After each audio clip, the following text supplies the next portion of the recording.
Gunung Kemukus, the mountain myth. Sorry, I have to put it that way for YouTube. Welcome.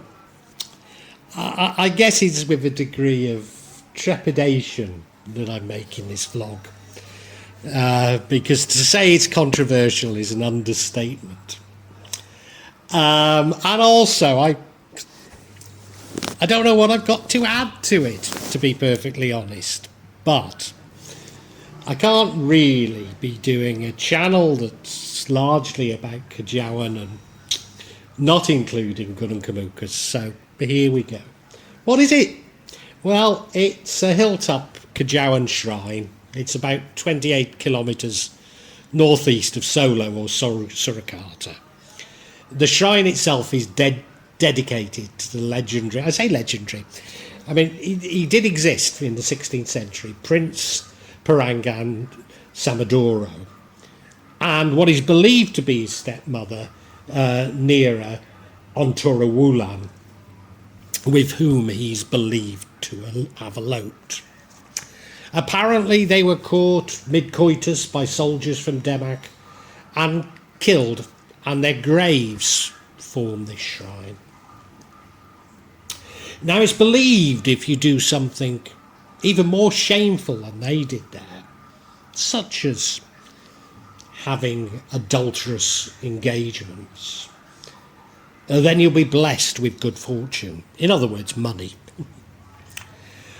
As with all legends, there's numerous versions of this, including some which could be very sanitised and linked to Sunan Kalijaga.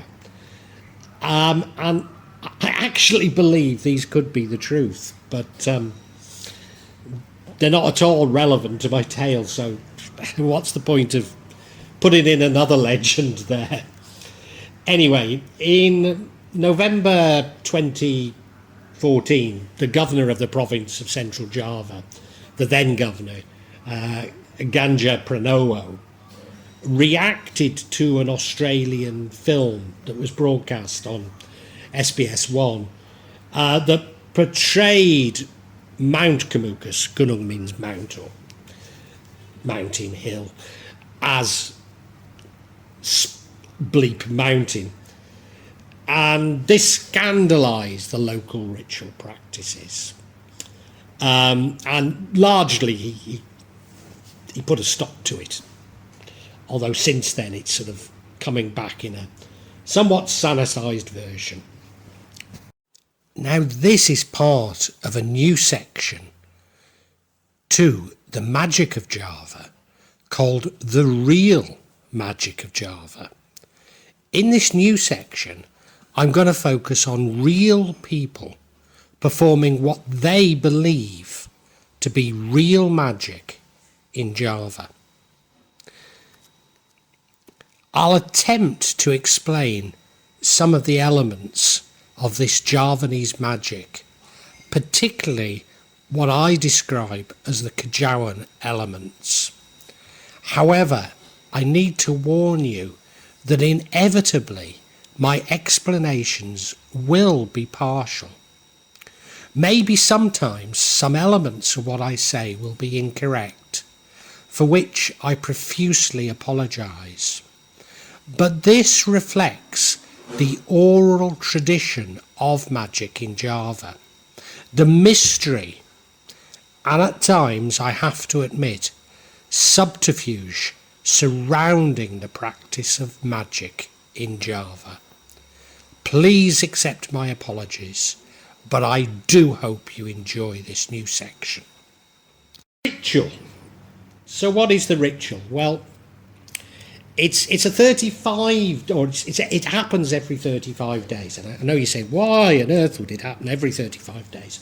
Well, that's because it's when the Javanese calendar coincides with the Gregorian calendar, or in particular the evening, on the Friday evening. Although a further complication is that for us, the day starts when the sun goes down. So when I say Friday evening, to a Westerner, I actually mean a Thursday evening. And so when the 5-day Javanese calendar coincides with that Thursday night, rituals are performed on the site. And now when it was at its height of popularity, people from all over Java came, maybe as many as 8,000 every 35 days. And they'd visit there to engage in adulterous relationships. And they'd have to do it with that same, although previously unknown partner, 7 times. And if they did so, it supposedly would bring great riches to them. And now adultery is considered haram, i.e. it's strictly forbidden within Islam. Although you have to understand that adultery in Indonesia is a bit like France. It's a national sport. Indeed, a number of people who'd been on the Hajj pilgrimage would pay homage at the shrine and take part in this ritual. And many of the men from our desa, our village, took part in the pilgrimage, with their partners never knowing the true reason for it. So it happens after sunset. So as the sun goes down, people flock to the mountains. I suppose inevitably the first thing, because they're looking for a partner, the first thing that happens is a bit of flirting. But then they make their way to the actual grave, where prayers and offerings are made, typically flowers and prayers. And the prayers themselves would include Muslim prayers, but also prayers to the departed there. So you could call them Kejawen.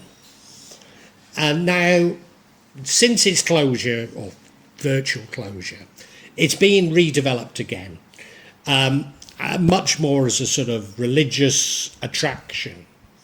But contrary to what's said, it's only a shrine. It's only a shrine. There's no temple there, because there aren't really temples in Kejawen. So there wouldn't be a temple. And whilst there are masholas and masjids nearby, it's completely normal because there's a lot of people live and work around there, so you will have masholas and masjids. But their only connection to the shrine is the fact that the people live and work around there. It's not. They're not there because of the shrine, despite people saying that they are. So after people have prayed, well, actually, they do it before and after, because they have to take wudu before prayers.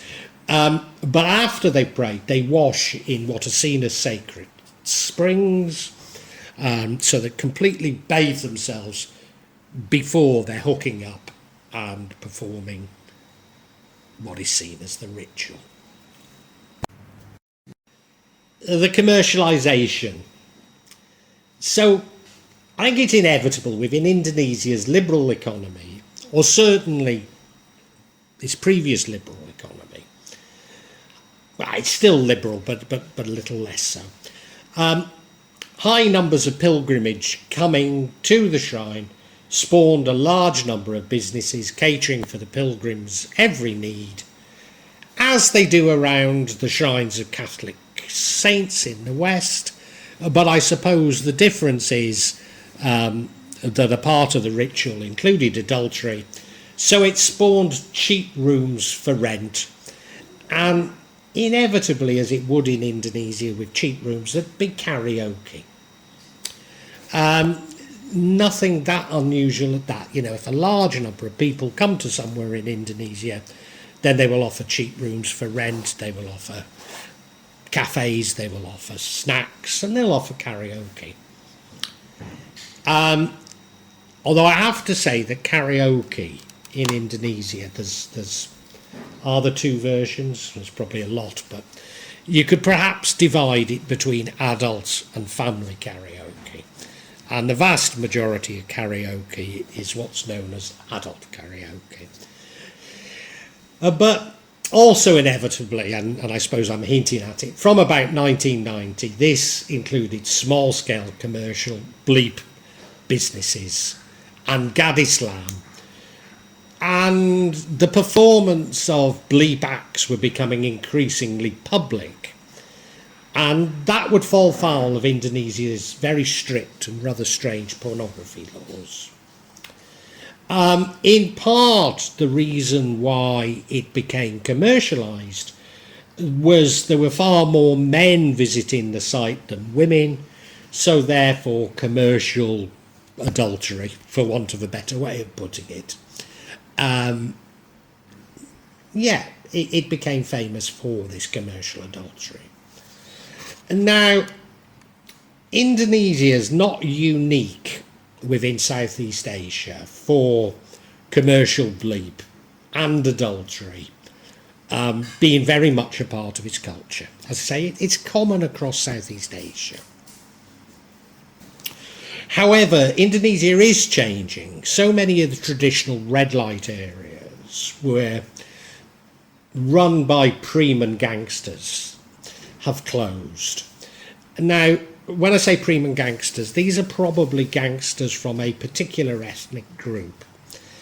And whilst, yes, they are gangsters, and I don't want to take that away, and yes, some of the red light areas probably were quite dangerous and where, people were being exploited. They also these Preman performed a sort of you've got to understand Indonesia, there's no real social provision for people. So people coming to a city like Jakarta from one of the provinces, they almost performed a sort of social care function. Now, I might be glamorising it a bit much because we are talking about red light districts and gangsters here, but it did provide something to do for people coming to the big city from outside.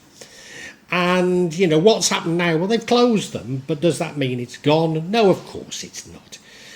It's now mostly online and it's run by gangsters in business suits. So in the case of Gunung Kemukus, the governor shut down most of the commercial businesses. They lost 90% of their income, so a great number of people suffered. But it had got out of hand, I'm not trying to say it hadn't. Why did the governor do this? Well, an Australian documentary called Bleep Mountain really created a moral panic in Indonesia. And so the governor, what he effectively did was close many of the businesses on the site. Undoubtedly, Muslim parties within central Java were putting pressure on the governor. So what happened was largely political, but an awful lot of people lost their livelihoods as a result of it. As I say, it's being redeveloped now in a much more sanitised way, so local people perhaps are beginning to get their income back, but nothing like what it was. The reality, certainly some rooms facilitating these acts, including these commercial acts of adultery, were actually built by the local government.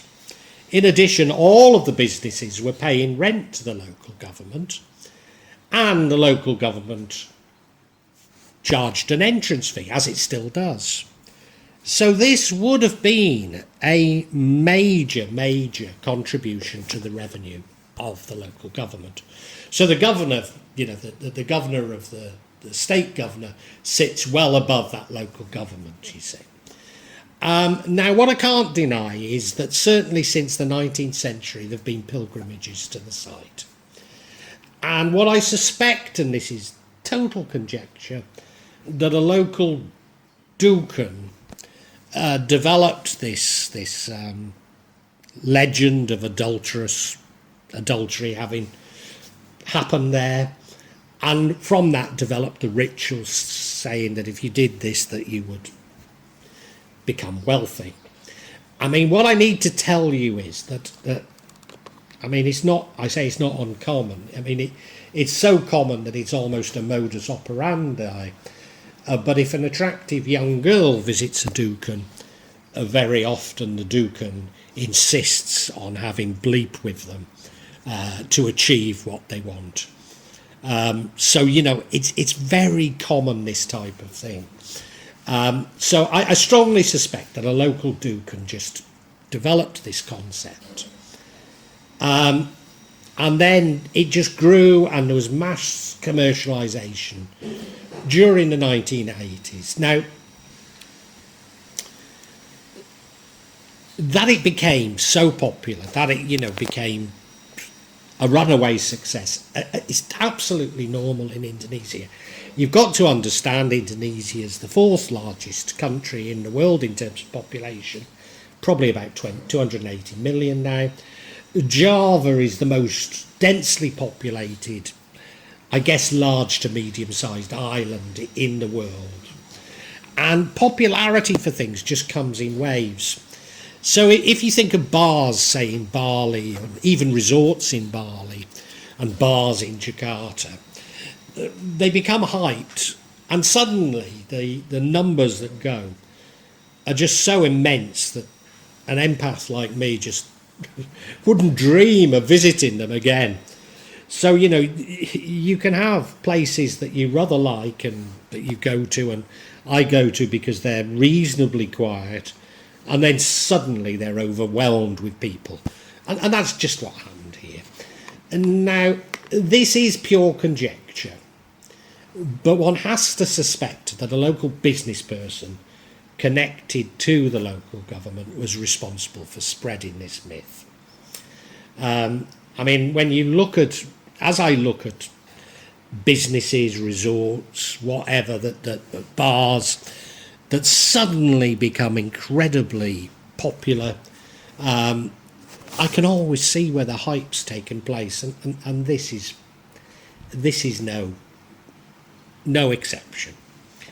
Indeed, it's now being developed for a religious pilgrimage, with far less emphasis on entertainment and adultery. Exactly what religion it is, you might wish to question. Is it a Kejawen ritual? Well, yes, it is a Kejawen ritual. I can't take that away from it. Do some Kejawen believers believe that committing adultery, which, remember, is haram in Islam, can bring them wealth? Undoubtedly they do. Is it a major Kejawen shrine? Well, only by its popularity. It most certainly isn't a major religious place to us, Kejawen. Has it been grossly exploited for commercial benefit? Absolutely. And that is to be, unfortunately, expected in Indonesia. Well, I really hope you've enjoyed this. Because these are real events, I can't say how regularly I'm going to be adding to this subsection. Because I don't know how often they're going to occur. But I would imagine that they'll be at least every couple of months, maybe monthly. Now, if you'd like to know when that's going to be, please subscribe and hit the button, and you'll get information on when new ones are released. I'd love you to make comments and ask questions, and if you do, I'll attempt to answer them as honestly as I can. I promise you that there's no attempt on this channel, or this part of this channel, of me. There'll be no attempt by me at any type of subterfuge. I'll try to be as honest and open as I possibly can be. Inevitably, there will be some of you who disagree with my interpretation, and, we can agree to disagree. But what you're seeing is real stuff here. What I'd love you to do, if you enjoyed this, is look at my other sections. Particularly, I've written novels about magic in Java, and they contain much more information in them, especially me trying to understand the theories of magic, the psychology of it, and I try and intersperse them with a sort of spiritual dimension. Anyway, thank you so much for watching. and God bless you.